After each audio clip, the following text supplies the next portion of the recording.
Hi, welcome to Prayers Radio Conversations. I'm your host, Rich Jarvis. This is my co-host, John Uh, Waterhouse. This show is only about prayer. Ernest Holmes, which we call spiritual mind treatment in this philosophy. You got it, John. Glad that everybody's joining us right now. It's wonderful to be back with you. We're going to have a great show today. We have an exceptional guest with us. We have Reverend Dr. Mike McMorrow, who for 16 years was a senior minister at Granada Hills Center for Spiritual Living in Southern California, and now serves as the regional support coordinator for Region 2, which is a very full and well populated part of our movement. And we are delighted to have you with us today, Mike. Thank you for joining us. Yeah, well, thanks for having me today. It's delightful to be here. Hey, Dr. Reverend Mike Morrow, can I call you Mike? You can call me Mike. I've been called worse. So, Mike, would you pray us in this morning? Yeah, That's you it. bet. So if you would, uh, even if you're joining us later on this broadcast, just take a deep breath with me and feel the release as we just let go of the busyness of the day and just know with me that there is but one power, one presence, one source, one life, one living expression of the one God, expressing in, through, and as all of life. It's both impressing and expressing itself in, through, and as my life. And so, as we come together in this spirit of camaraderie and a deep connection to the sacred, we know that this divine activity of discussing prayer, the heart song offered to the living spirit, that we know that this discussion is fun and lively, informative and inspirational. And so we just release it, this activity to the divine circuits. Stay out of the way and let it flow. And so in deep gratitude, we just let it go, let it be so. And together we acknowledge this by saying, and so it is. So it It is. is beautiful. Wow. Hey, you have a book, right? I do have a book. All right, let's take a look at it. That's Blue Collar Spirituality, Finding a God That Works. That's a cool book. What's that about? It's written for agnostics, men. Of course, it's written from a male perspective since I wrote it, but it's also written to working men uh, who uh, are working with the spirit throughout their daily life and may not recognize it. And so uh, it's part memoir, I suppose, talking about my own spiritual awakening, and some of the challenges that I had both in personal life and working life. And and then it teaches science of mind principles using construction terminology and skills. So, for instance, when you build things out of concrete, you have to build a form.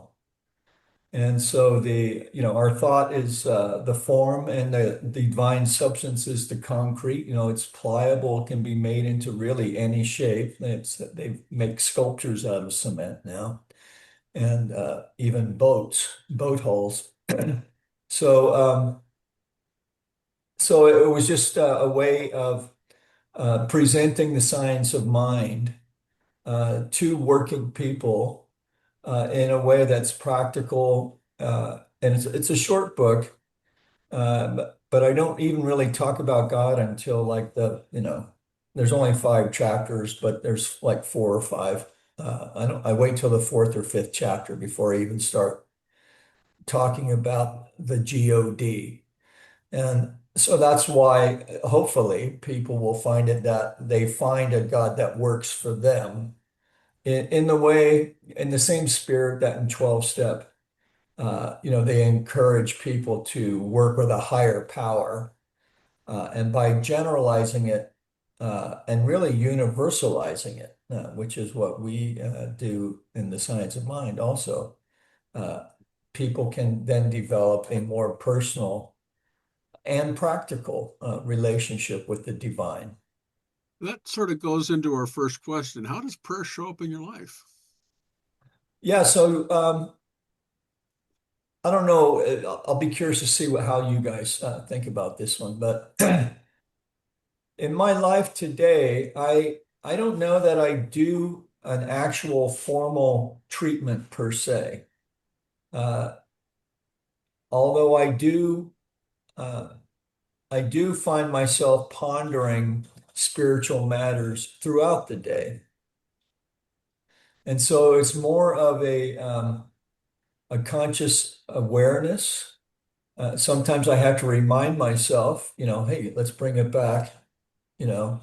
Now we would call it bring it back to principle, but I don't talk to myself in those terms, um, but rather try to focus or find something going on in the day that reminds me that I am part of this thing called life, and and that what I think matters.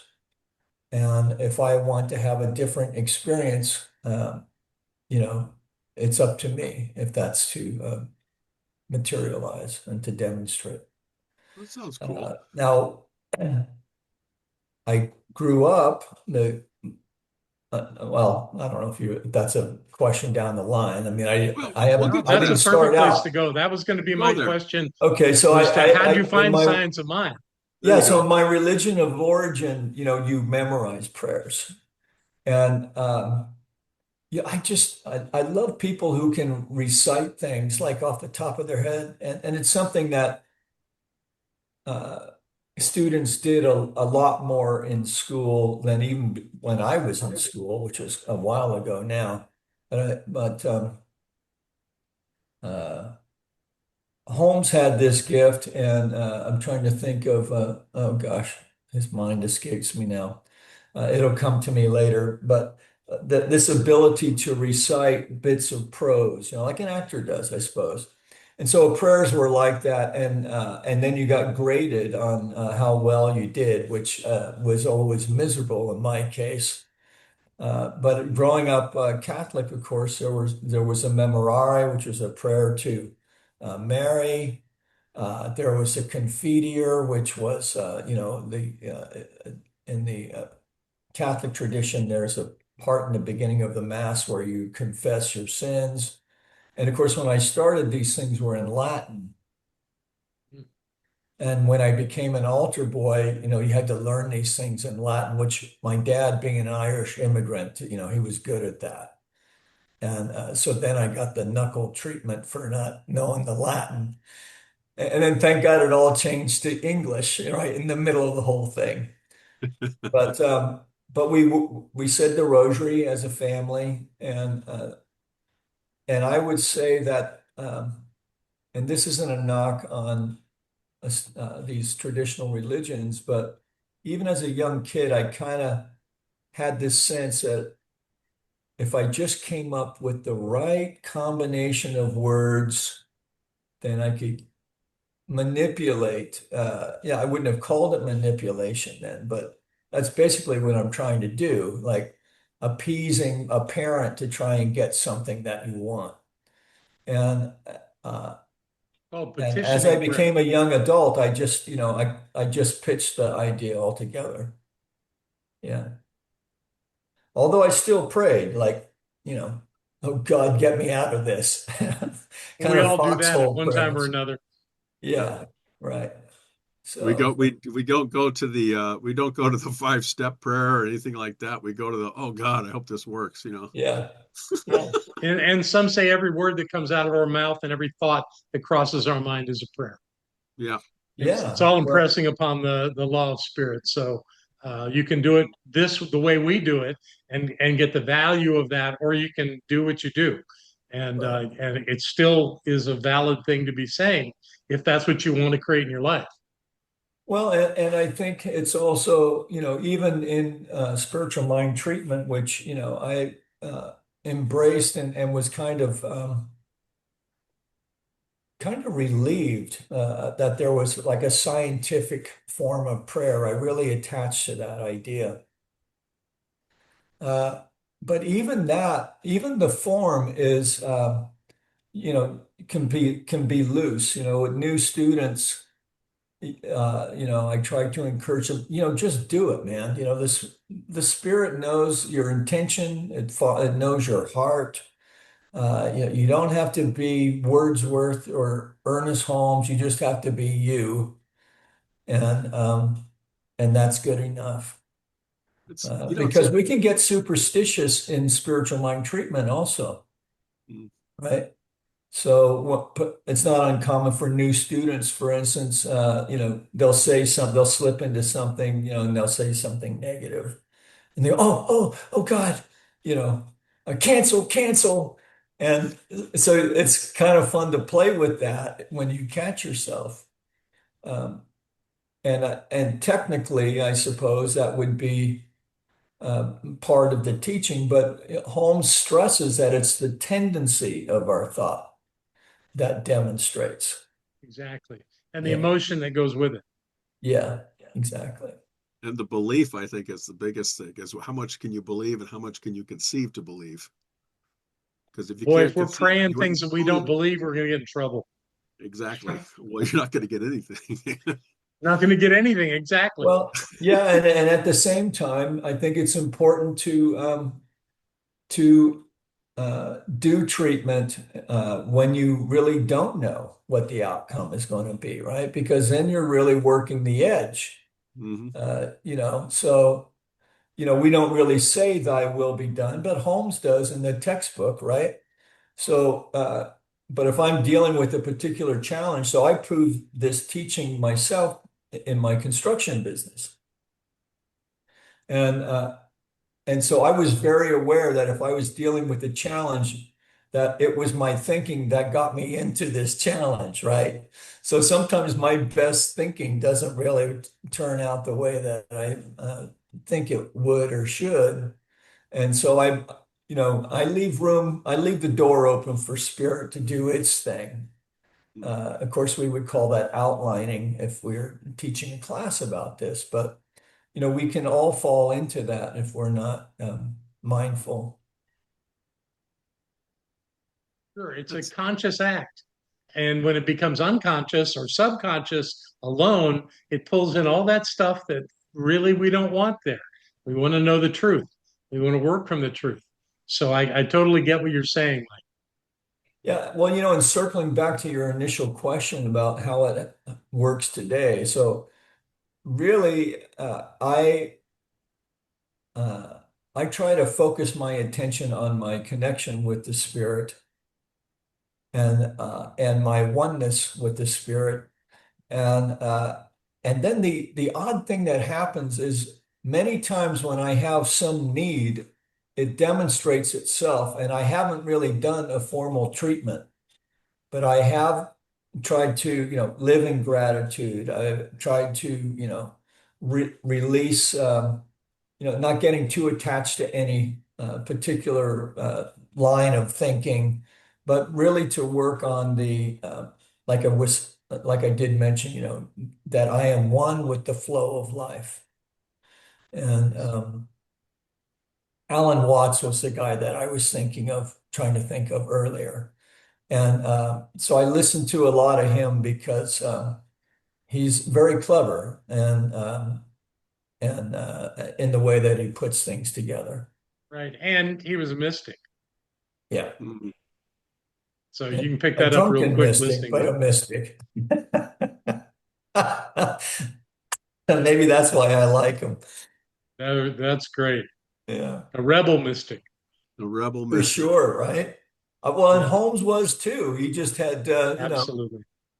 he was a very well-mannered, maybe even a conservative, I don't know how buttoned down he was, but um, I I heard he think was a Republican. well, yeah, he was certainly an All right, Eisenhower no Republican, politics on right? this channel here. So, but No, he just followed the idea of this being a republic. I That's all I know. was saying. yeah. Well, I spoke out at Simi Valley recently, and uh, I was speaking to that we actually have a very conservative teaching as far as its alignment with many of the principles of conservatism. I think beginning with our thinking makes it so. So our thinking creates its reality. So we have a teaching that has these conservative principles in it, in of course a movement that's very progressive. And it's interesting to see how that works itself out in the individual communities. Um, And it does seem to work itself out. it does. If you stay on the oneness track and remember why we're all here and Exactly. each do our own work individually, because if it's demonstrating out there, no, the work's got to be done in here first. And when enough of Absolutely. us are doing that, then the dust will settle. And Yeah, that's about just being responsible for the circumstances and conditions of your life, that's right. which I don't think needs to follow a certain philosophy other than to just recognize that that's who we are, that we're the ones in charge. Right, right. Well, And Holmes, we are blessed to be able to live in a society that really encourages that to the extent that we can, step into that, fully, Absolutely. which our teaching is designed to do, right? So our teaching is really designed to help people find to grow into, the next big thing. And many times people will have no idea what that is when they start out. It's just kind of some nebulous, I'm miserable, or my life is kind of, mediocre even. And then we are exposed to the teaching, and we have this formula of spiritual mind treatment. And my approach has been always been, to experiment with it. Just the laboratory is your life, and Holmes says it too. Don't take my word for it. Prove it for yourself.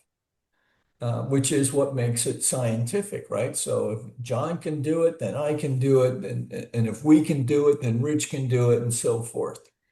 And I've always appreciated that about the teaching. There's a verse in Micah in the Christian Bible that says that God asks to be proven. So whether those are the thoughts of man or the divine, actually they're both the same thing. I think the idea of proving God in your life is a great exercise. Yeah. so how do you actually do your day? Do you wake up and just scream at the moon or the sky and say, God, I'm here? Or I mean, what do you do to prep your day, Mike? Um, well, uh, first in all things, coffee. And My answer. yeah. So I usually have some spiritual book that I'm working on. Actually, this particular month, I've been working with Science of Mind magazine, which I typically don't use, to be honest with you. Uh, but the author, it's hit me, resonates with me. I have used the Science of Mind textbook, the 365. Um, I have an Emmett Fox devotional book, because that's how I found my way to Science of Mind, was through Emmett Fox, um, Very nice. who I found through the 12 step. So I also read 12 step things. And Mike, don't give up on the science of mind. I did the daily guides for a couple of months from now. So okay, keep looking at it. I'll keep an eye out for it. Tyler. Yeah. So Well, I the have to say, part of it is my own prejudice because I used to read Creative Thought, mm, Right. and so Creative Thought was a little different format, and I keep kind of poking the magazine to see if we could take 1 month where practitioners just do treatments for a I couple would reasons. love that. One to get practitioners to buy the magazine that month to see if their name is in it. But the thing that was nice for me was because it was a much smaller magazine, so I kept it in my nail bags. And so I would have it through the day and I would work with that particular treatment through the day. They And look pretty rough by the end of the day, or the end of the month. the end of the month, yeah, for sure. That's great. Cover was worn and so forth. Well Yeah. used. That's great. so what I hear is that you do the coffee and then do the meditation in the morning with a book. Well, my meditation, I would say, is a different thing. So I've had that goes in a cyclical thing too. I've had very formal meditation things. I have a zafu and a cushion and so forth. But these days I've taken to walk in the hills in Granada Hills, and which I discovered years back that when you're huffing and puffing up the hill, that's a very effective meditation as far because you're just focused on the breath, and I do breath meditation. I don't try to commune. I just try to be fully present in the moment, which is Mm, actually for me, I find a little easier when I'm hiking or walking versus on the cushion where the cushion is actually raising the bar a little higher, I would say. And but I had a health thing 2 years ago, July, and I kind of got out of that a lot. I did more prayer work than meditation. It was well, I just wasn't able to really sit for several months, and but I'm back in the pink, uh, and then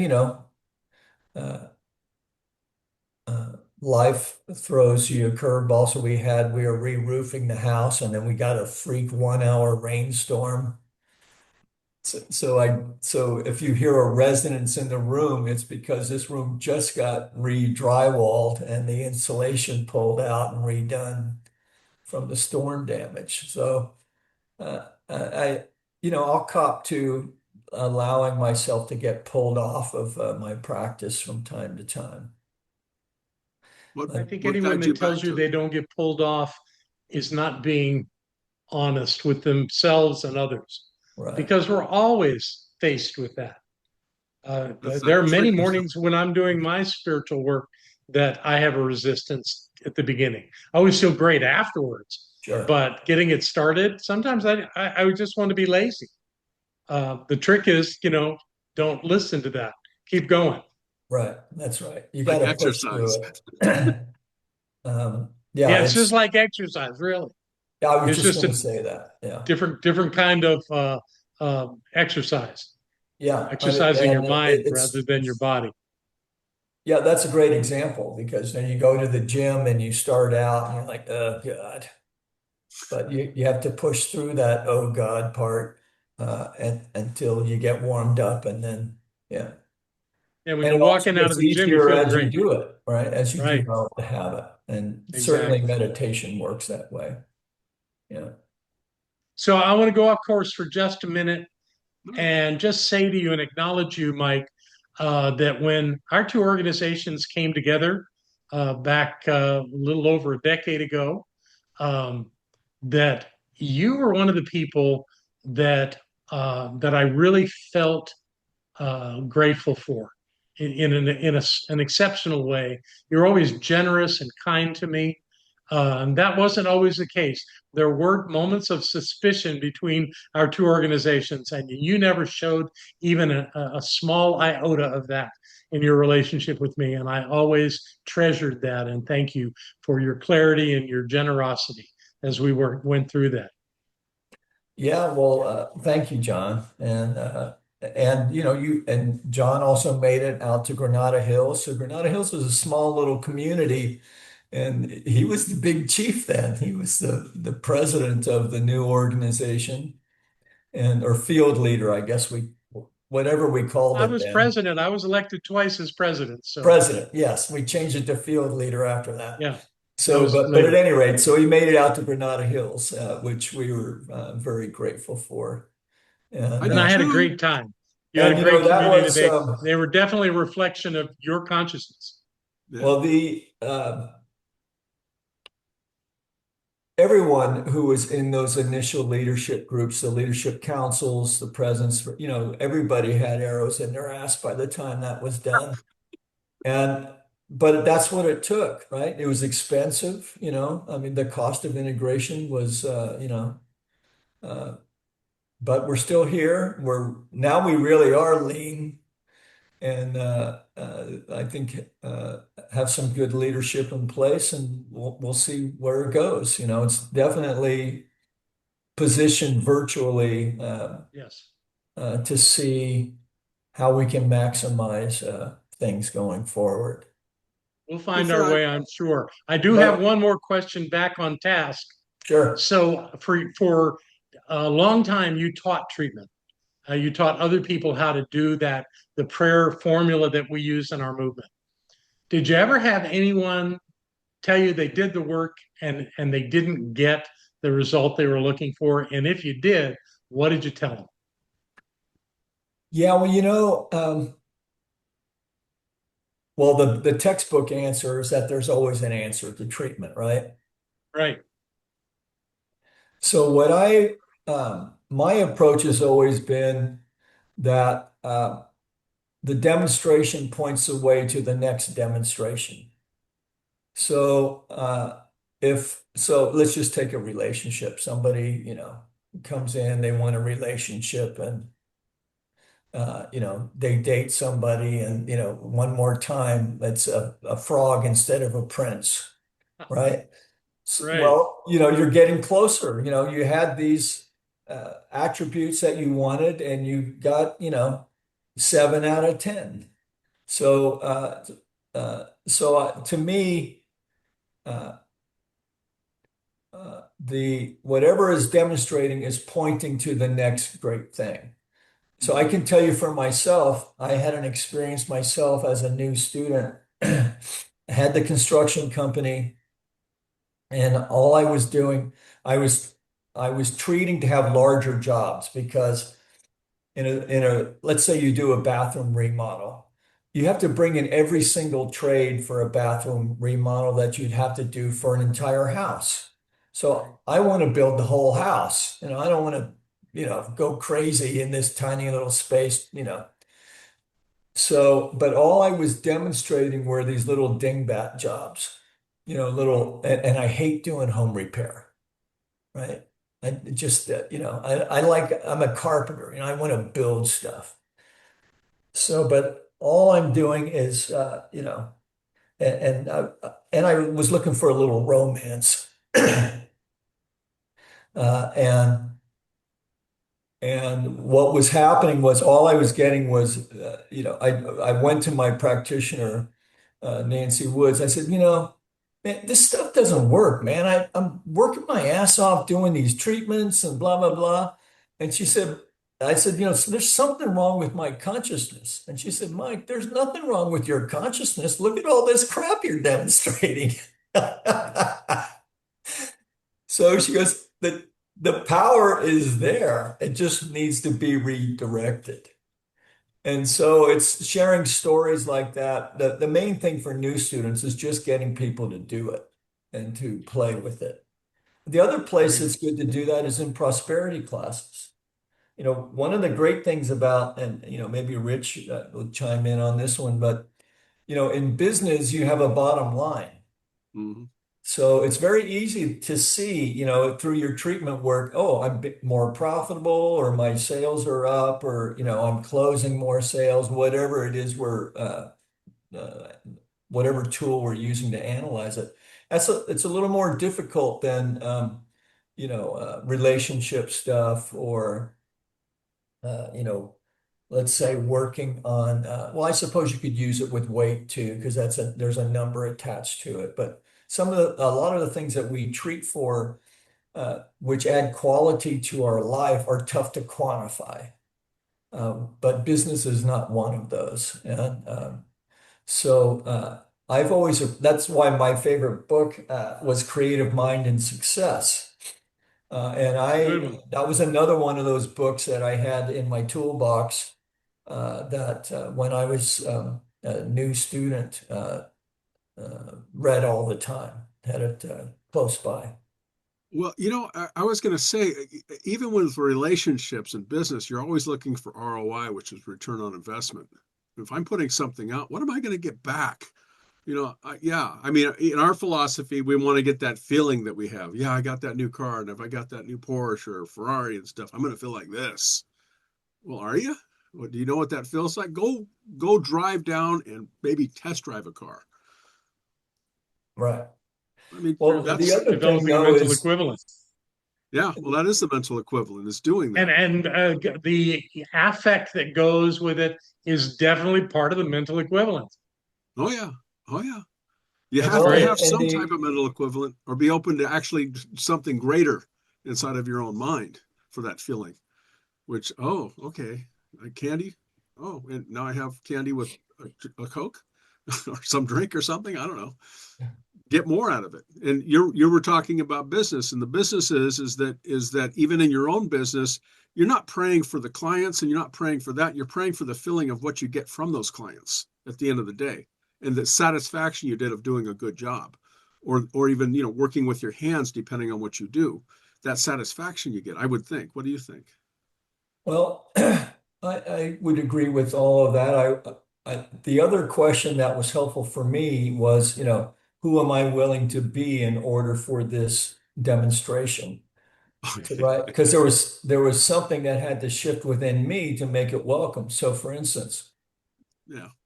uh, I had I had to work on my own worthiness in Right. order to get these larger contracts, and and I. Uh, And part of that was my own commitment to my clients' well-being. Mhm. And something in there shifted because at some point I realized, you know what? They're lucky to have me as a contractor because I'm committed to being honest and I'm committed to providing a quality product within the budget. And there are just a lot of people who don't have those kinds of commitments. uh, in business in particular. And the thing that shifted was in Science of Mind class, I realized that the biggest impediment to me making money was that I wasn't presenting change orders and I wasn't invoicing in a timely fashion. And so I was the choke point. So a lot of it, as we were talking about earlier, was understanding where I am responsible and to do the treatment work around that. So I can treat to be, uh, I'm uh, I'm declaring that I'm a prosperous person. Okay, well, in my case, I'm a prosperous person who invoices regularly, who confidently presents change orders that are accurate and profitable, right? Those kinds of, so incorporating the characteristics of what a successful business would have in it.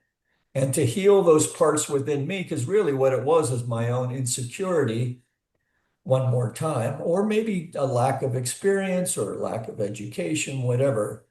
But to heal those gaps within me so that I could be more effective. Now, we got to mention the greatest part is that you have to tell the universe what type of clients you want and how they're going to Yes. accept you. Because otherwise, if you get that default, you're going to get the garbage of the universe showing up because the default is that. Well, Not and when always, you, you know what I mean? well, that's right. And when you trust in the flow of the universe, you can say no, Yeah. right? Mm. Yeah. And so I started learning how to say no to certain, right? Because there was a time when I was, oh, I gotta, you know, the mortgage is due. I gotta take this job. well, then you're busy doing that job, and then the plum shows up, and you're too busy to harvest it, right? There you go. There you go. So, We're at anyway. the 5 minute mark, so we want to shotgun the rest of the questions. Go ahead, John. You got the next one. Well, I would want to know what it is that you'd like people to walk away from this Oh, conversation. Am I too early with that? that's too early on that one. What we want to do Okay, is well, we'll come probably back to it then. the You go book. for one. All right. What's your favorite Ernest Holmes book? Oh, there you go. Oh, right, right. Yeah, well, creative mind and success, like I mentioned earlier. Yeah. And quote, famous quote. Do you have one of those? And not particularly, but I did find one that appealed to me. Let's see if I can pull it up here. Here it is. Oh, by the way, folks, this is live, so this is conversations. Oh, I forgot about that part. Um, I don't think we ever promised that this would be seamless. you know, But I've we can pray lost it it. I is. poked it out on my phone. It was basically a quote that reminded me once again that the flow of life is flowing through me. I'm paraphrasing it now, and that it flows like water and seeks its own level. And so it was that passage. It's somewhere in the Beautiful. middle of the book. Now, Very nice. I'll do the second to last question, and then John will re-ask that other question again. How do you explain this philosophy to somebody that doesn't even know anything about it? What's your elevator speech? Well, what I tell people is that the science of mind is a spiritual practice that encourages us to uh, uh, through our connection with the spirit and our focus on right thinking, that we can affect change for good in our life and the life of others. Very nice. Mm. Very nice. Okay, what do you want people to walk away with after watching this amazing conversation? Well, I suppose to just remember that we have this wonderful tool, spiritual mind treatment, and to use it. That even as I'm kind of telling on myself on the ways that I can be lax, that if in listening to this you could go, oh yeah, I kind of do that. Well, then maybe you and I can make a commitment to each other, one day at a time, to Beautiful. find time to even to do even a formal spiritual mind treatment, particularly with all that's going on in the world right now.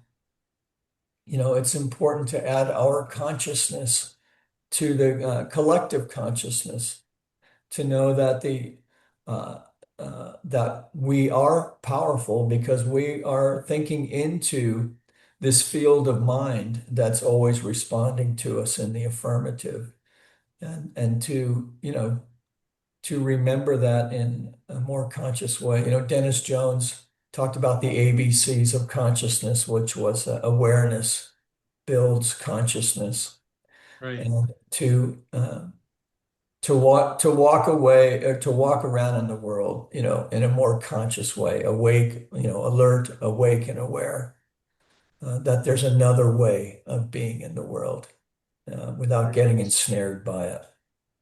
Wonderful. Beautiful. And I Hey, would add to what you just said, the idea that we probably all underestimate the impact of our consciousness on the Yes. world because we're Right. only one of billions. But the truth is that it really does have an impact. Good Right. for you. Thank you, Mike. Well, and if you think about it, like rain, it took every drop of rain that ever was to make an ocean, right? So, Exactly. so every thought, if it's a drop, is adding to that ocean of good. So, Indeed, it is. yeah. so let's go ahead and close this out. We're going to go ahead and plug your book one more time, Mike, if you would. Hold it up for the audience. And we will make sure that it's in the show notes. That's Blue Collar Spirituality. And again, was over at Granada Hills, so you can see a lot of his talks there still on the social media and YouTube, I imagine. And I'm Prayers Radio, and we're just happy to have you all here. And John, how can they find you? Well, they can certainly find my latest book, which was just released and is available on Amazon as we speak. And this is what it looks like. It's called Spirits Awakening, Reflections on a Spiritual Journey. And it is my memoir, but also talks about how these ideas of spiritual awakenings work in our lives and how they make a difference. You can also find me on my other online experience, which is called Higher Reality on the Edge of Understanding. That's a podcast that I do with Reverend Lawrence DeRusha, and it's available through Mystic Living Press at substack.com. Mystic Living Press at substack.com. Come see us there. We're having a good time. We'll have Thank you, Rick. everything inside the show. Oh, you bet, John. We'll have everything inside of the show notes. And Mike, would you pray us out, please? Yeah, sure. So again, taking a breath in gratitude, gratitude for the time spent here this morning, witnessing each to the other the power of the living spirit through uh, our tool, its tool, our tool of that we call spiritual mind treatment.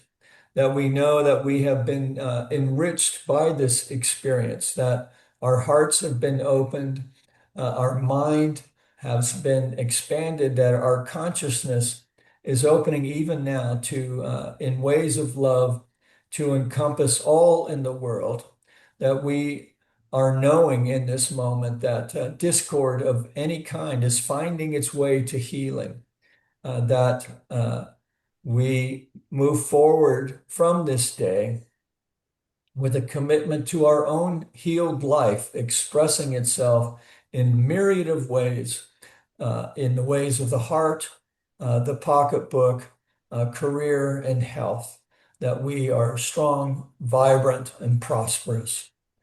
And so we just, having set this intention and spoken our word, knowing that our word has power, that our word is spiritual law, we release it now to that law of mine that says, yes, my beloved, yes, in you I am well pleased.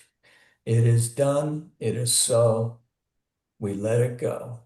And so it is. So it And so it is. is. Thank you, Well, Mike. we Thank appreciate you, Mike. Hey, everybody, join us next week for another exciting adventure of Prayers Radio.